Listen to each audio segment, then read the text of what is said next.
In December 2025, the conclusions of a long-awaited technical report commissioned by Spain became public. Its author, Herrenknecht, the German company that builds the world's most advanced tunnel boring machines. Its verdict: with today's tunneling technology, a rail tunnel between Europe and Africa is feasible. At their closest point, the two continents are separated by just 14 kilometers of water. Engineers have chased that gap for 157 years.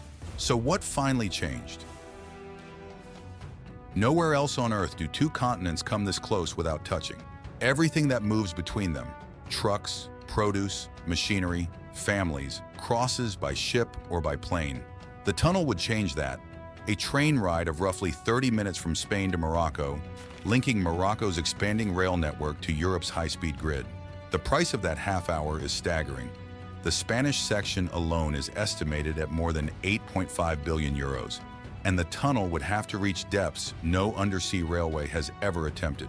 The Strait of Gibraltar separates Tarifa on Spain's southern tip from the Moroccan coast near Tangier. Elite open water swimmers have crossed it in just a few hours. But the map hides what matters. Beneath that narrowest point, the seafloor plunges into a trench roughly 900 meters deep, and no tunnel on Earth operates anywhere near such depths.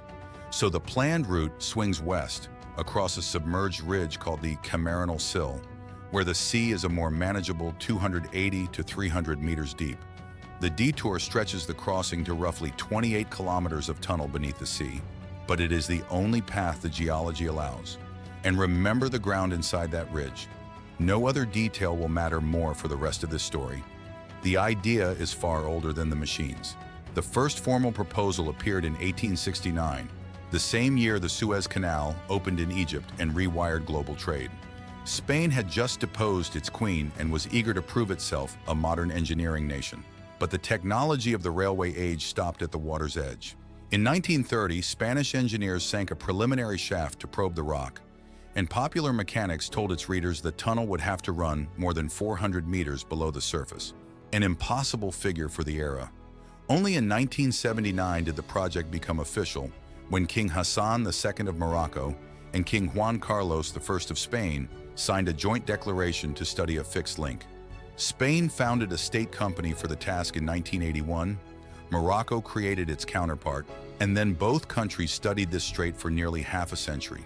What took so long? The honest answer: almost everything about this strait resists tunneling, and the options failed one by one. A bridge was seriously examined and abandoned in the 1990s. The strait is one of the world's busiest shipping lanes, and its depths would have demanded spans of up to 5 kilometers between supports, far beyond anything ever built. A tunnel for cars was dropped as well. Ventilating a road at such depth proved unworkable. That left rail, and rail led straight into the ground itself. The rock beneath the strait is not solid granite. It is flysch, chaotic, alternating layers of sandstone, clay, shale, and marl, folded and sheared over millions of years as Africa slowly presses into Europe. Hidden inside it, surveys found buried paleo channels, ancient valleys carved into the seabed, silently filled with soft sediment. A boring machine could be grinding through hard rock 1 meter and punch into water-saturated mush the next. For decades, that single risk froze everything. Studies were funded again and again. Construction never was. Politics did not help. Spain and Morocco carry long-running disputes over Ceuta and Melilla, migration, fishing, and Western Sahara. And a shared tunnel demands trust that survives every one of those quarrels. Which raises a question worth holding on to. If the geology had been simple, would the politics have allowed this tunnel decades ago, or has it always been the other way around? By the 2010, the project seemed trapped in a permanent loop. Then the machines changed. For most of the 20th century, long tunnels were carved by drilling and blasting, or by early boring machines that performed well only when the ground stayed predictable. In mixed ground, they jammed, flooded, or chewed through their own cutting tools within meters. A modern tunnel boring machine is a different species, less a drill than a sealed moving factory. At the front, a rotating cutter head grinds into the rock while pressurized slurry pushes back against the tunnel face, holding out the sea. The spoil travels backward through the machine on conveyors. Behind the cutter head, robotic arms lift curved concrete segments into place and lock them into a finished ring. so the machine builds its own watertight tunnel behind itself, meter by meter, never leaving bare ground exposed. Sensors read pressure and ground behavior in real time, so operators can adjust before the face fails, not after. This is the generation of machines Herrenknecht evaluated for the Spanish state company Sisegsa. Its study concluded, for the first time in the project's history, that the crossing is feasible with existing technology. Two single-track rail tubes about 7.9 meters across on the inside, a central service and safety gallery between them, cross passages roughly every 340 meters, and a maximum depth of about 475 meters below sea level. That is deeper than New York's Central Park Tower is tall, and more than 6 times deeper than the Channel Tunnel between England and France. There is, however, a problem almost nobody mentions when the feasibility headlines circulate. A finished tunnel would do more than connect 2 rail networks.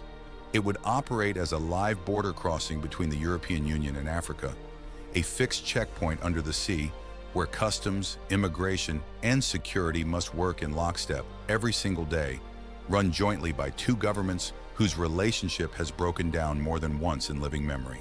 As recently as 2021, a diplomatic crisis left Madrid and Rabat barely speaking. Relations only recovered the following year. The machines can now defeat the geology. No machine can guarantee the politics. And the politics must hold not for a decade of construction, but for a century of operation. So who gains if it opens? Morocco, most visibly.